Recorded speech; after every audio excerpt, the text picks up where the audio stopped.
Even though Wolf announced his resignation more than 6 hours ago, he was present during the entire Board of Curators meeting. The first step to getting an absentee ballot is filling out a request form. This right here is the Cole County Clerk's website.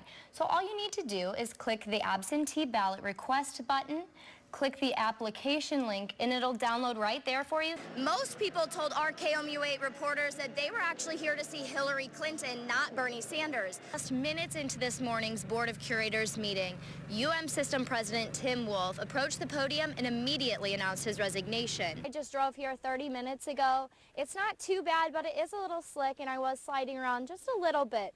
And that's pretty consistent with what I saw when driving around to all the accidents this afternoon. Cars in ditches, traffic slowed to a halt, and hour-long wait times for tow trucks. That was the reality in Columbia today as the Columbia Police Department responded to 24 accidents this afternoon. The roads look pretty good, but as soon as you hit the brakes, it's slick. Corey Sapp was part of a big pileup on westbound I-70 today near Range Line. A lot of people hit their brakes and a car in front of me spun out of control, and I stopped and the people behind me didn't stop, and the people behind them hit the people behind them, and it turned into this big pileup. A CPD officer told me this accident was confusing because nobody could figure out who hit who first.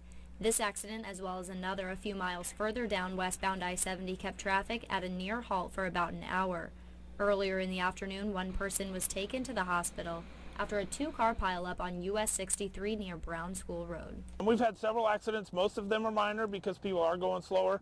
We've had a couple rollovers.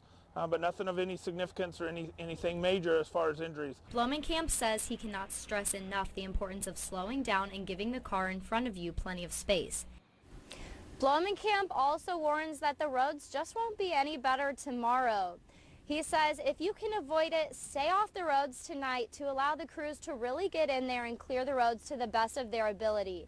Reporting live from Columbia, Amber Smith, KOMU8 News. Parents I met here at Hallsville actually told me that something just didn't seem to be adding up about this budget shortfall, so I decided to keep digging. After getting a bunch of documents that I requested through Sunshine Requests, I noticed that those parents might be right.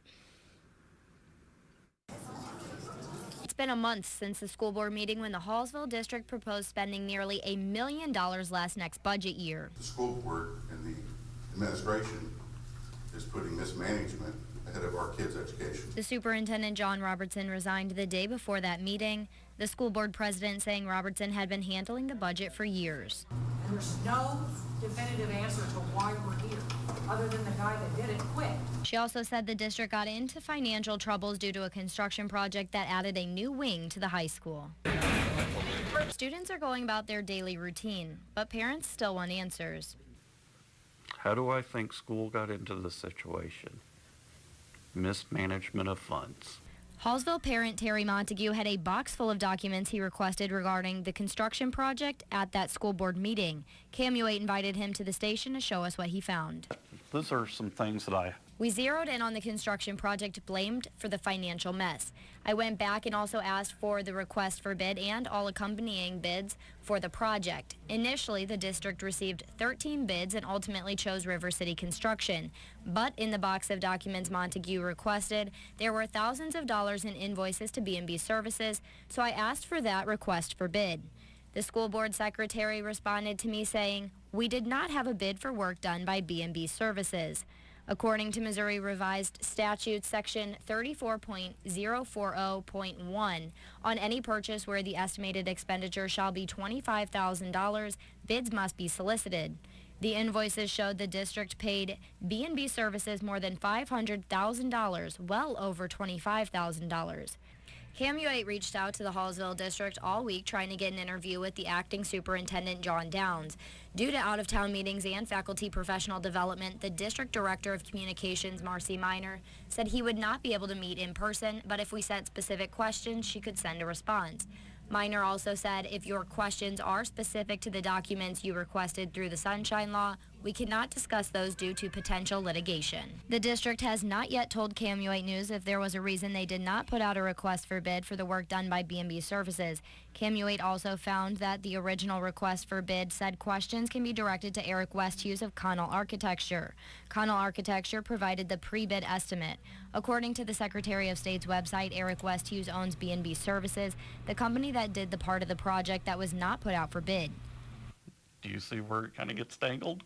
KMU8 also asked if anyone in the district was aware that Westhughes worked for both companies, but the district would not comment. We also reached out to people not within the district on this one, including the state auditor, to see if there was any reason that the district might not need to put a bid out for a request for that construction project. The answer to that question is still actually unclear. We will keep you updated on any further developments. Reporting live in Hallsville, Amber Smith, KMU8 News. Senator Kurt Schaefer proposed a resolution today that would establish a University of Missouri System Review Commission designed to look at university leadership. A lack of leadership. That's how Senator Kurt Schaefer referred to University of Missouri administrators regarding racial protests on MU's campus last fall. The senator proposed to establish a University of Missouri Review Commission comprised of 8 appointed members to make recommendations to the university. I think the university is going to have to be held accountable for what has been a lack of leadership in multiple situations. A representative from the university says they are working to regain lawmakers' trust. We have worked tirelessly to rebuild the confidence and trust with our legislators.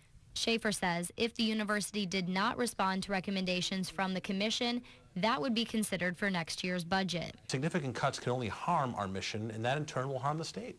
Schaefer's resolution follows a proposed budget cut to the University of Missouri. The House budget leader proposed giving the University of Missouri system $8 million less in the next budget year.